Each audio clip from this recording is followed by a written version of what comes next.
Welcome back, ladies. My name is Tabitha. I'm a pre and postnatal corrective exercise specialist, and most importantly, a mom of 5.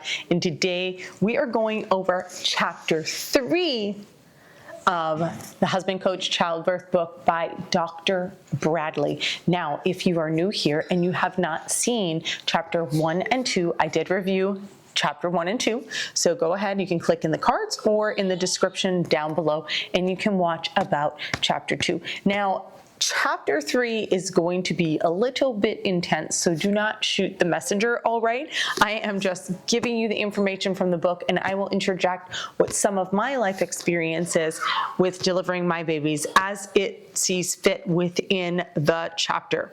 All right, so let's get into it. It is a kind of bigger chapter, so let me show you. Here we got good amount of pages here. I think we're at about 30 something pages. Okay. Now, so we're going to have to take this nice and easy. I'm going to summarize as quick as I possibly can, but I want you guys to get all the important nuggets from this chapter. So it's called It's Not Nice to Fool Mother Nature. Now, we talked about Dr. Bradley. He was born in 1917 on a farm with his mom at home, and he had a fascination and love for watching farm animals deliver, and then he became an obstetrician. And so he started delivering babies in the hospital. Now, we're going to talk about the importance of active support by the husband. He said that husband should be the one in constant attendance. Because of the love relationship with his wife, he is far more capable of achieving cooperation and helping her self-control than any attending doctor. This is why he calls the book Husband Coached Childbirth. And I'm going to have to agree with that. My husband was instrumental. We did not actually take these classes. I read the book right before I had baby number 4, but my husband was very attentive, rubbing my back, bringing me water, all the things that he needed to do. He was very aware of what was going on with my body. And so the first 3 were hospital births. I had an IV.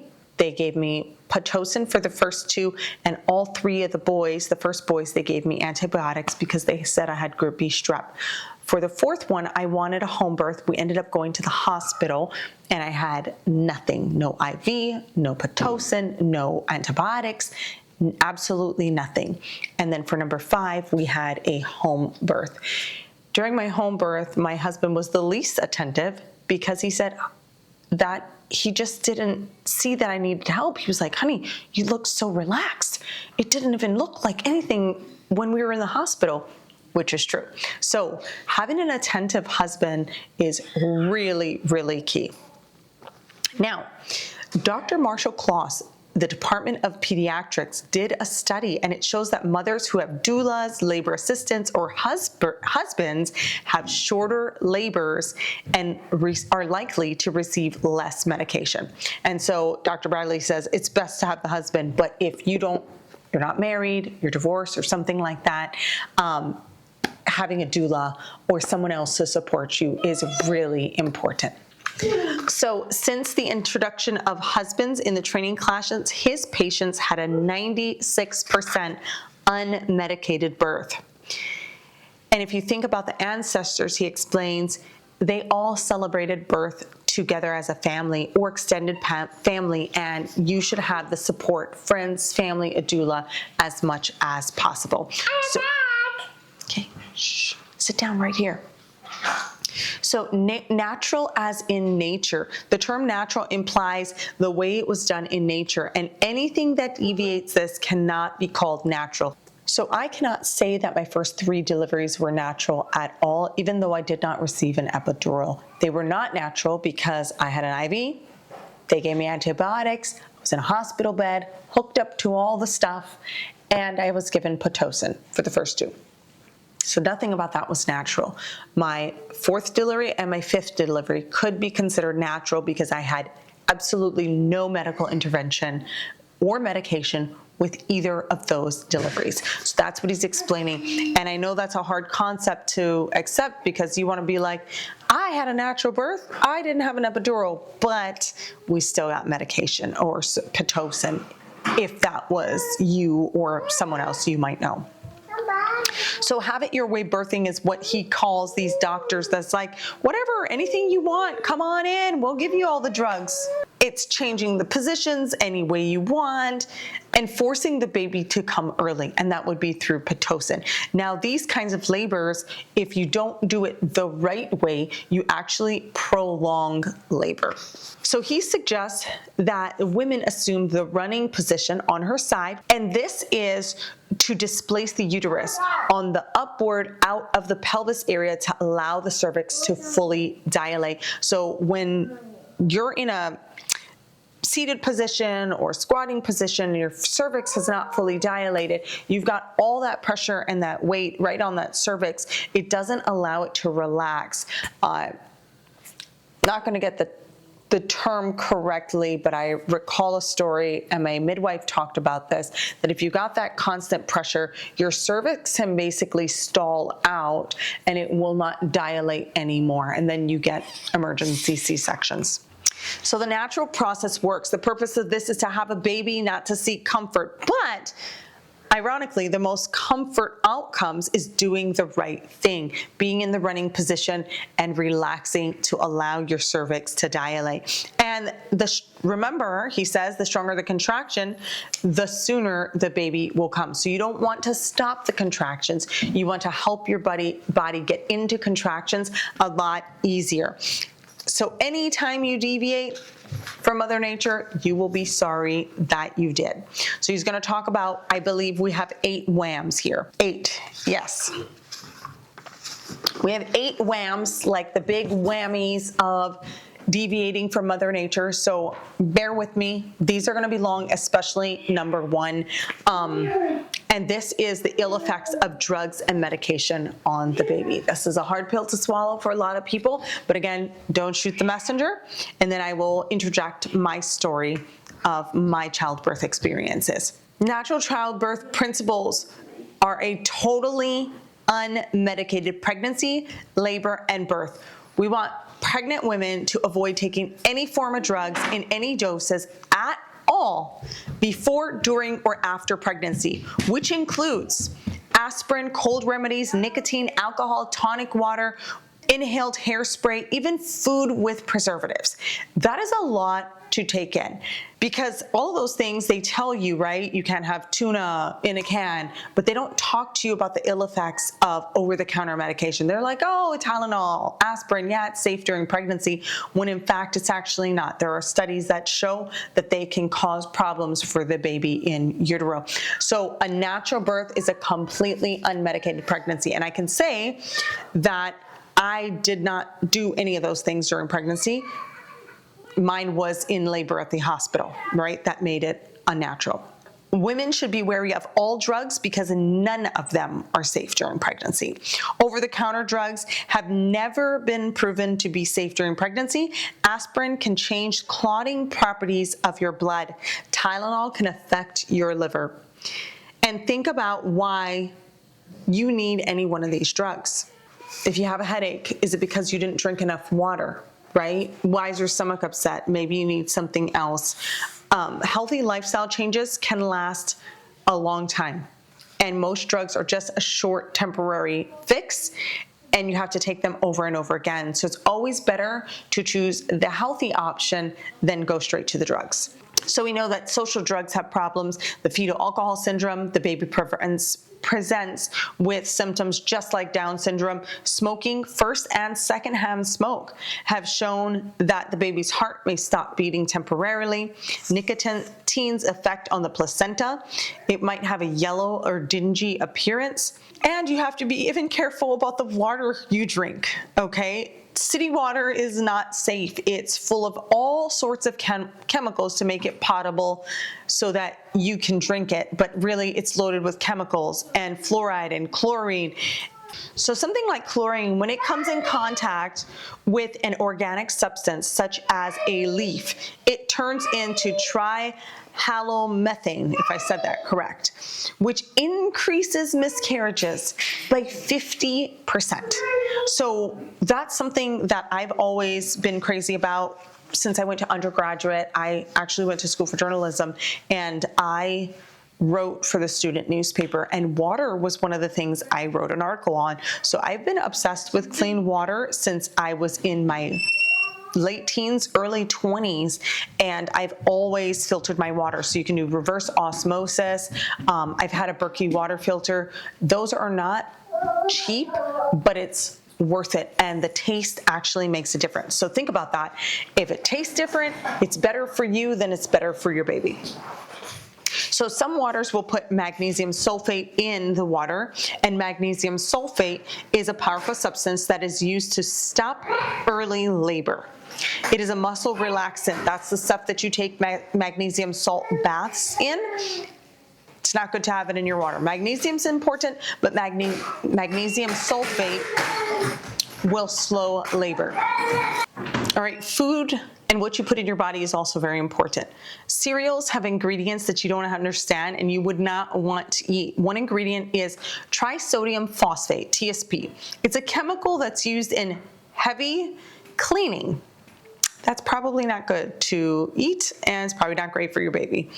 Caffeine comes in many forms: chocolate, coffee, soda, and the baby's blood-brain barrier is immature, and caffeine will go right to the baby's brain and it'll affect the baby.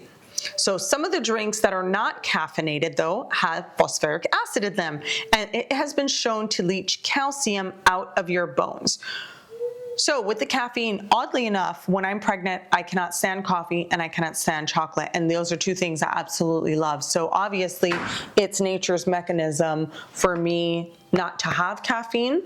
I know some women are not repulsed by it, but that is why they say to limit your caffeine intake. But not only that, you should really not be drinking soda and juice and all sorts of other things that come in canned form. It's not good for you and it's not good for the baby. So other items you want to be careful, because this will be in a lot of those canned drinks, the cereals, etc., is the red, yellow dyes, and actually really any colors, MSGs, nitrates, sugar, artificial sweeteners, cleaning chemicals, smog, and the list goes on. So start now.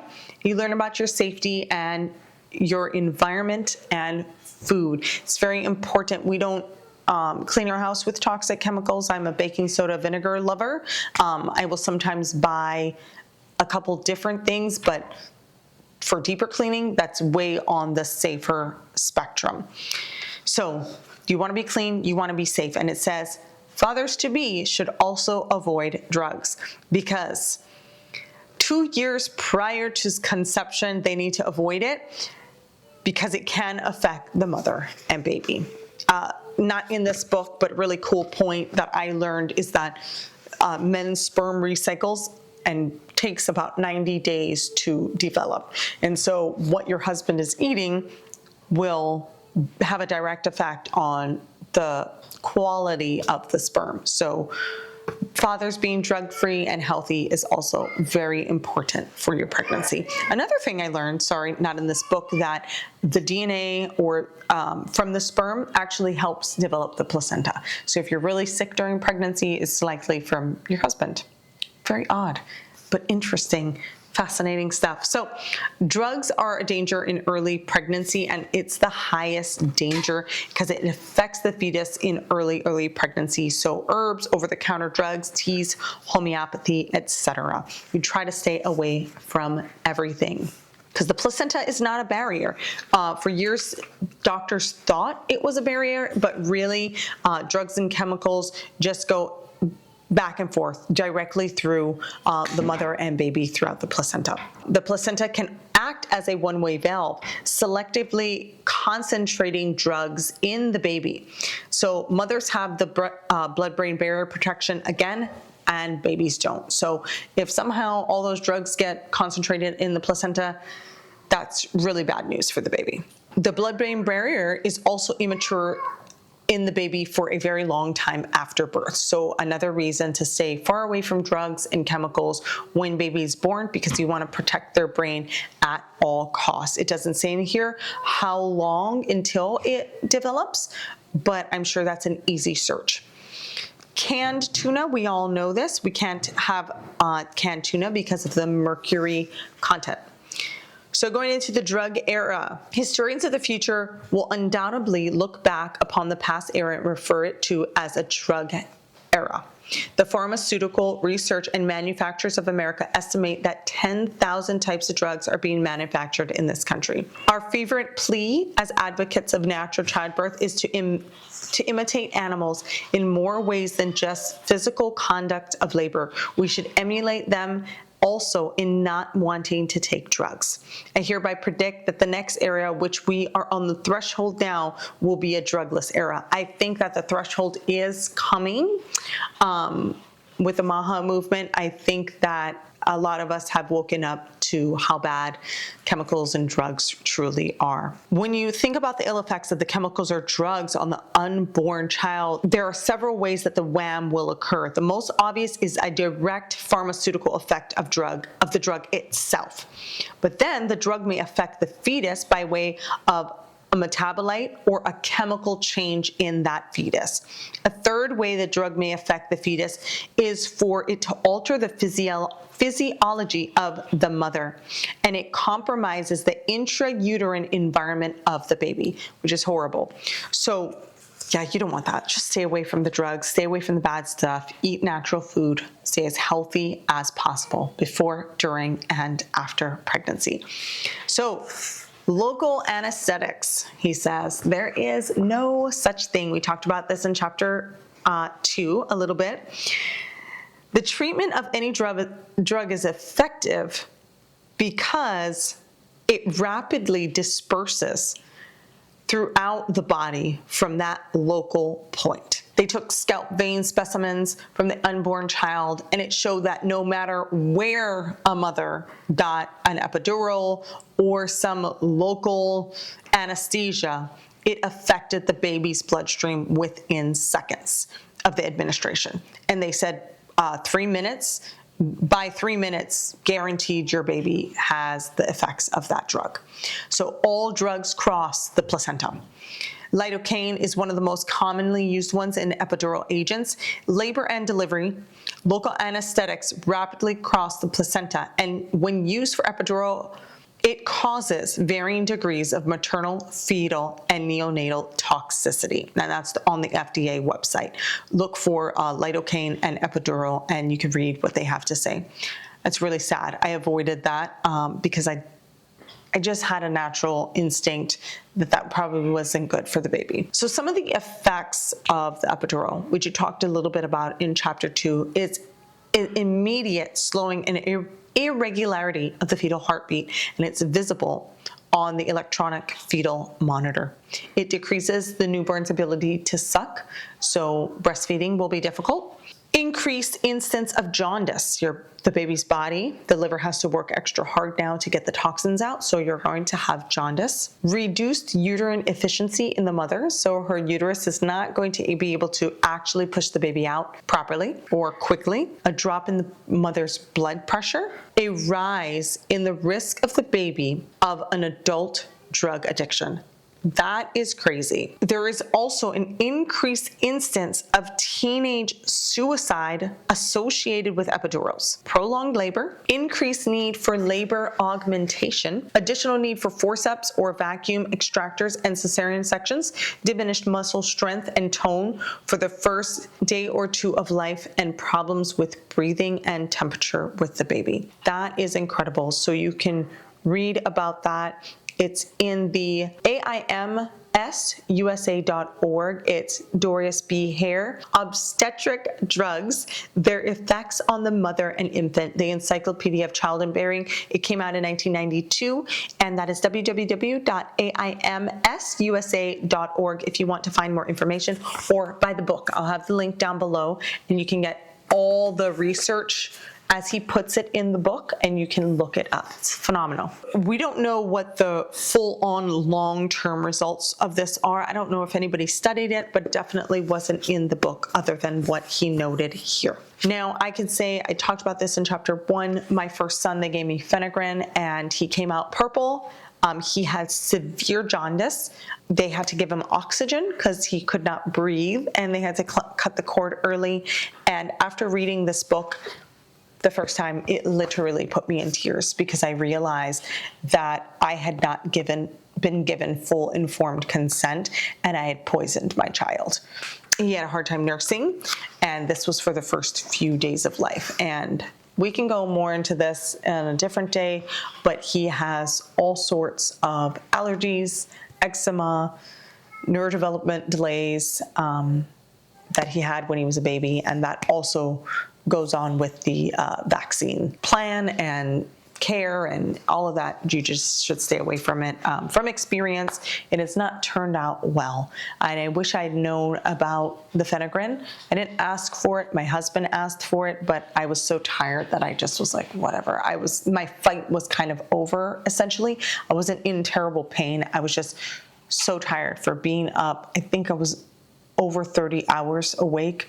So anyways, having your baby and seeing your baby unmedicated versus medicated is a completely, truly different experience.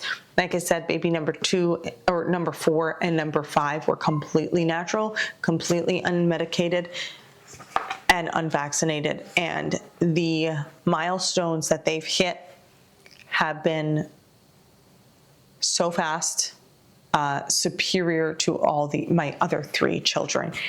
It is incredible. So get this book, read this book, follow this book. I'm telling you, it will change your life and the life of your baby. Okay, let's read some more. We're almost there because I don't have quite, this is the heaviest part of it here. I don't have quite as much highlighted for the next whammies, okay? This one is a big one. When unmedicated childbirth was first introduced in the Canadian hospital, nurses noted a difference in appearance between an unmedicated mother's baby and whose baby had been drugged. Like I just told you, big difference. It was obvious which were the natural childbirth babies. They were pink, alert, anxious to breastfeed, scooting themselves up to the breast. That's when they put the baby on the chest. They will kind of scoot themselves up to nurse, and very responsive to stimulation. Drugged babies are very, very different. The drugged mother's babies were dusty, blue, unresponsive, not interested in breastfeeding, listless, and needed to be aspirated or sucked out if mucus accumulated because their muscles were too weak from the drugs to allow them to cough and clear their throats on their own. Truly a sad reality when I read that, because I didn't understand what had happened to my firstborn son. I actually have a video of it. When he came out, he was literally purple, and they immediately took him to get oxygen, and they had to shake him awake, and that was due to drugs. So you do not want to do that to your baby. So one of the nursing supervisors in the nursery said she could see which babies in the nursery had been born by natural childbirth and which had not when she came on duty. Undrugged babies are capable of scooting up on their own on their mother's breast at birth. Medicated babies seem unable to do this.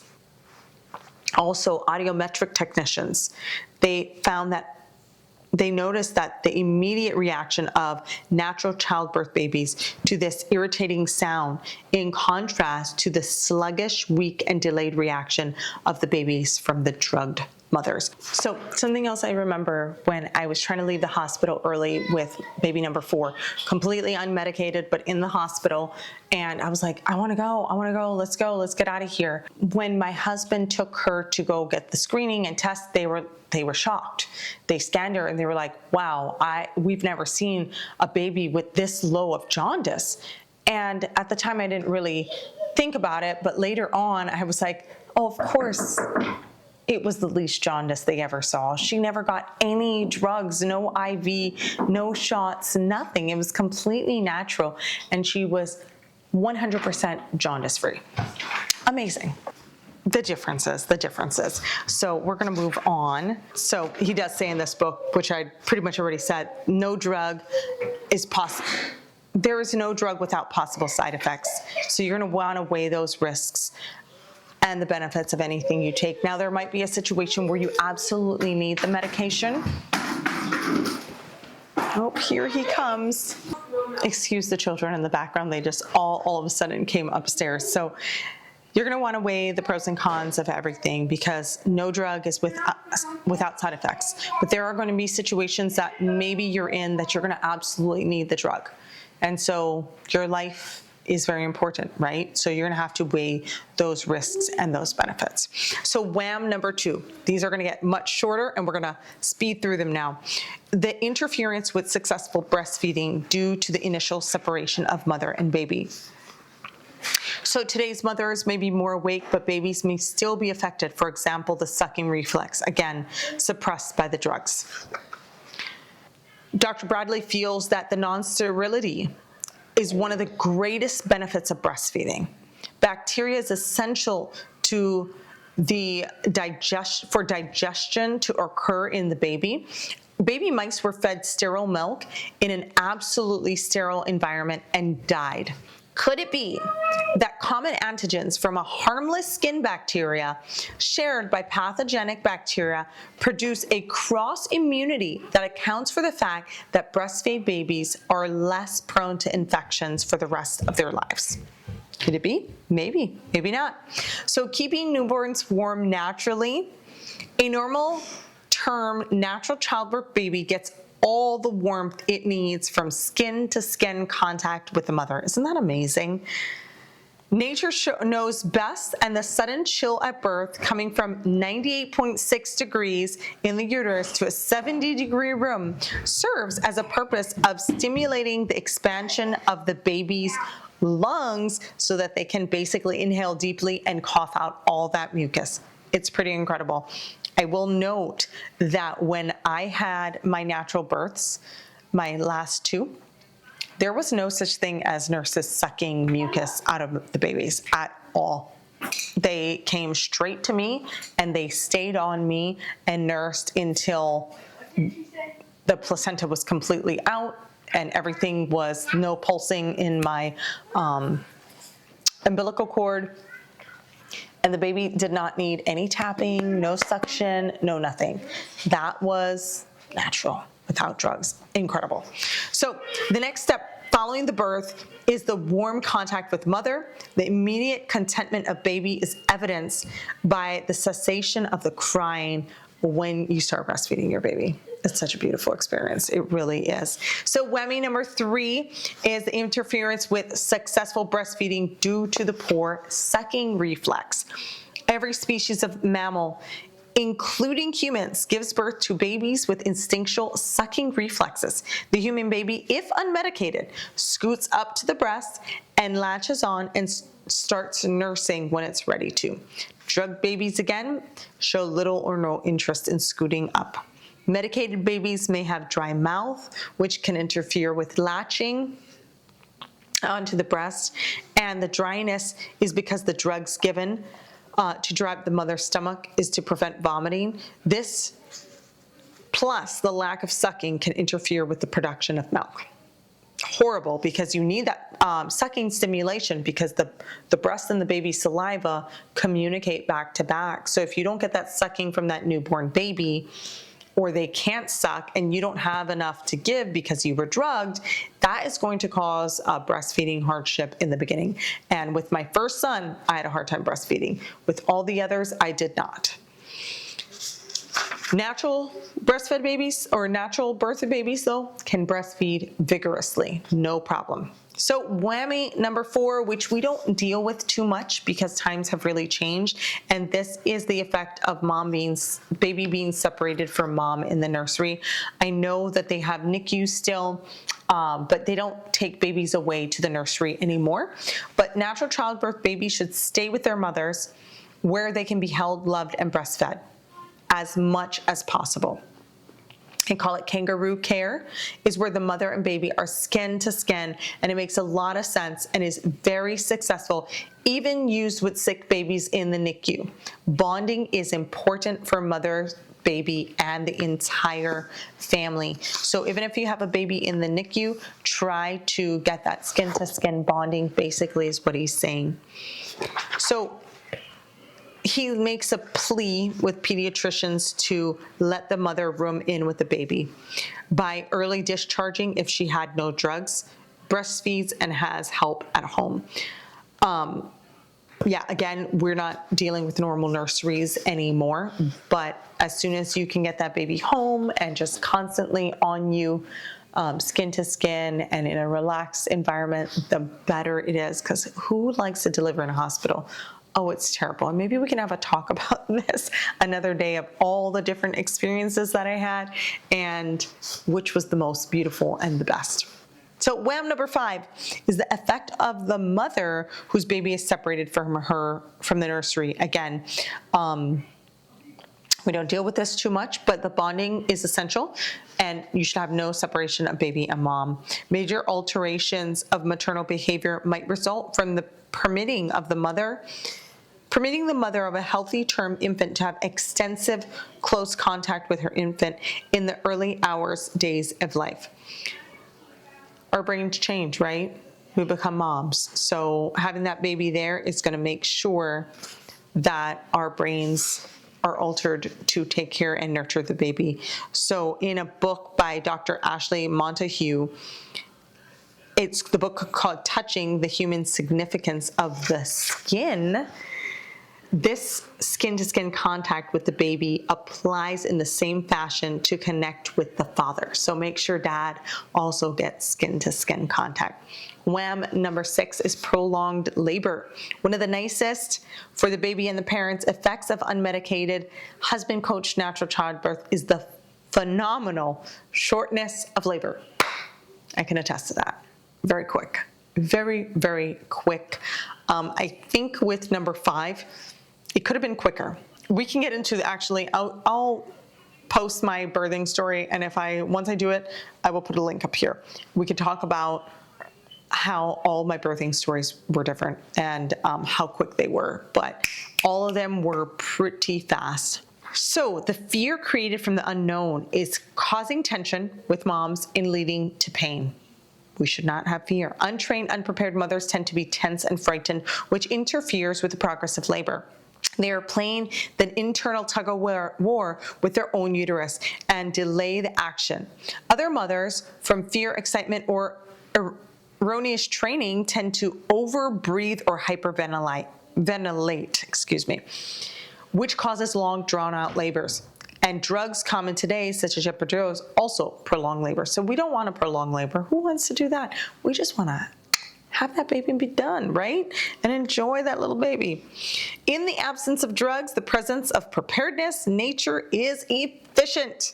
If the mother is in the first stage of labor and is unable to relax, there are a few, and you might resort to drug relaxation. The problem is that we not only relax the mother, but also the uterus, and of course, the baby. So you kind of want to stay away from that. It also will weaken the contractions of the uterus and just means a longer time necessary to have a baby and get the job done. So we're not in a hurry. We want to let nature take its course.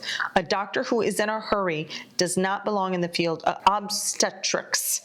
Obstetrics, this word always gets me. I will attest to that. So when I had my first 2 in North Carolina at Womack, on Fort Bragg, one of the busiest hospitals, I said this in the last video, they push you in and push you out, and it's almost like you're an inconvenience to them. They're extraordinarily rude. Even though my second born, I had a good birthing team, the very nice nurse, very nice midwife, they pump you in. It's like, my water broke, oh, bummer, oh God, well, I guess we're gonna start your IV, you haven't dilated anymore. That's the kind of treatment I got when I went in with my second. So when you're in that kind of environment, when you're an inconvenience, it's like, fine, okay. It's because they didn't have enough beds all the time. So when we don't rush baby and we allow the husbands to coach, it's actually a quicker, safer, and better way to have a baby. Wham number 7, maternal mistakes.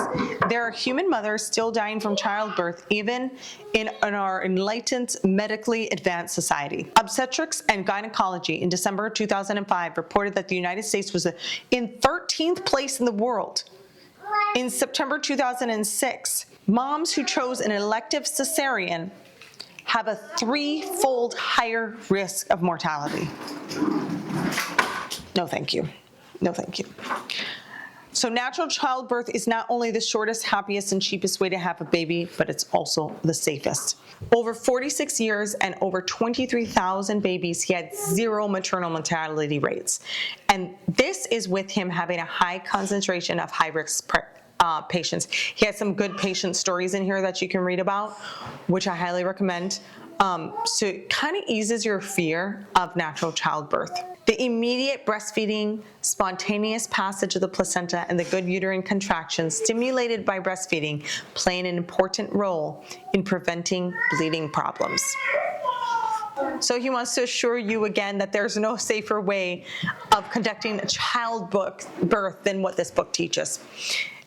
Fewer complications, but when complications do occur, because you will have the absence of drug toxicity, it can actually be more adequately handled for the mother. When you have a whole load of drugs already in your system, they have to pick and choose what they can do because of the drug responses, right? So if you think about that, they can save you and things can be much easier. When I had my 5th baby, I remember being a little bit nervous because the midwife was coming to my house. I didn't have all the fancy hospital stuff, but she pulled up, came in with those toolboxes stacked, wheeling it in. And I started questioning what do you have in there? And she just basically said everything to save your life if we need it. Any drugs, any this, any that. And it was just wow, okay, very prepared. She didn't have to open that thing up once, of course, but it's just incredible what they can carry with them. So have no fear. You will be safe. So childbirth for the joy of it. This is WHAM number 8. The American Academy of Husband Coached Childbirth has a video showing the childbirth for the joy of it. And it shows the moment of birth when couples are in ecstasy and joy, and it's manifested by both parents. And that's the unmedicated childbirth. It's just so much more joyful than when you're drugged out and medicated. I remember just being so out of it with my first one, even after he was born. And so the joy, though, of the others that were unmedicated, actually, I would have to say number 2, 3, from number 2, that phenogrin really did a number on me. 2 to 5 were very joyous. 5 being the peak. Just an amazing experience. Fathers contribute a sense of humor as well as peace and confidence in the atmosphere in the birthing room. So ladies, if you're watching this and your husbands aren't, have him watch, have him read the book, take the training. I know this was a long chapter. I am so sorry for that, but I hope you got a lot of great information out of the book. And again, I will review all my birth stories and I will start sharing them on the page. So I will link them down below once all my birth stories are shared. And you can kind of compare and contrast a little bit. We are definitely an unmedicated family and have been for the past 6 years a vaccine-free family because of the bad side effects that 2 of my sons had with vaccines. I'm sorry for the noise in the background. No. No. Tell them no. Say, well, hi. Say hi. No, not hi. I hope you enjoyed that. Watch chapter 1 and 2 if you have not done so yet. And we're moving on to chapter 4. As always, stay positive, work hard, and God bless. Aloha.